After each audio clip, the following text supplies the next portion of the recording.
ဒီနေ့ညနေလေးမှာတော့ပြုံးလေလာရှုလမ်းမောင်ဘော်ကညွန့်ညွန့်ဆိုတဲ့ကျွန်တော်တို့စားနေကြထိုးထိုးဆိုင်လေးမှာသွားစားပြခဲ့ပါတယ်ခင်ဗျာ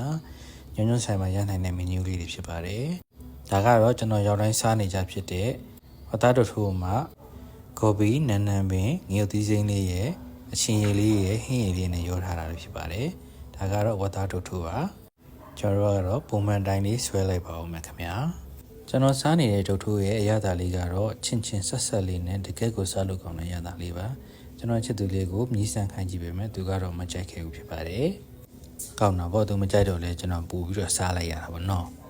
ဒုတ်ထိုးဟင်းလေးရဲ့အရသာလေးကလည်းချင်းချင်းဆက်ဆက်လေးနဲ့ဖြစ်နေတဲ့အတွက်ဒီရာသီဥတုလေးနဲ့အရန်ကိုလိုက်ဖက်တယ်ခင်ဗျာဟင်းရပူပူလေးထဲမှာချင်းချင်းဆက်ဆက်လေးဖြစ်နေတဲ့အရသာလေးပေါ့ဗျာကျွန်တော်ကတော့ဒုတ်ထိုးလေးစားလိုက်ချက်သွန်မျိုးလေးကြိုက်လိုက်နေတော့တကယ်ကိုအရသာတွေ့နေရောပါပဲခင်ဗျာဒါကတော့ညံတော်ညာစီဟောင်းလေးဖြတ်သိမ်းသွားတဲ့အတွက်ညံတော်ညာစီကနေပြောင်းလာတဲ့ညာစီတန်းမူစီတန်းလေးပဲဖြစ်ပါတယ်ခင်ဗျာ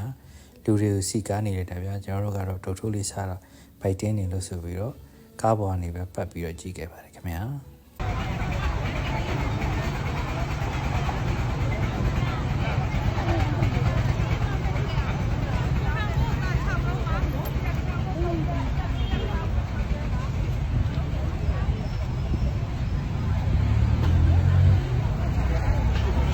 ပြီးတော့ကျွန်တော်ညဘက်ဘိုက်ဆာမှာဆိုတဲ့အတွက်ကျွန်တော်တို့ဟိုးရင်တွေကမူလလာအောင်ရှိတဲ့လင်ငွန်စားတော့ဆိုင်ကနေပြီးတော့ကြာစံကျော်ခေါက်ဆွဲကျော်နဲ့ကြက်သားလုံးချိုချင်လေးတွေဝယ်ပြီးတော့စားသုံးခဲ့ပါတယ်ခင်ဗျာဒီထက်မှကျွန်တော်ကြိုက်ဆုံးကတော့ကြက်သားလုံးချိုချင်လေးပဲဖြစ်ပါတယ်ခင်ဗျာပြီးတော့ဒါ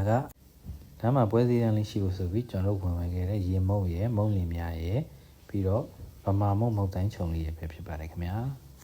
ပြီးတော့အဲ့ဒါလေးနဲ့စားဖို့အတွက်ဒီဇင်ဘာနွမ်းနိုလေးလိုဝင်ခဲ့သေးတယ်ဗျာဒီနေ့ဗလော်လေးတော့ဒီလောက်နဲ့ပဲဆုံးသက်ပါစေ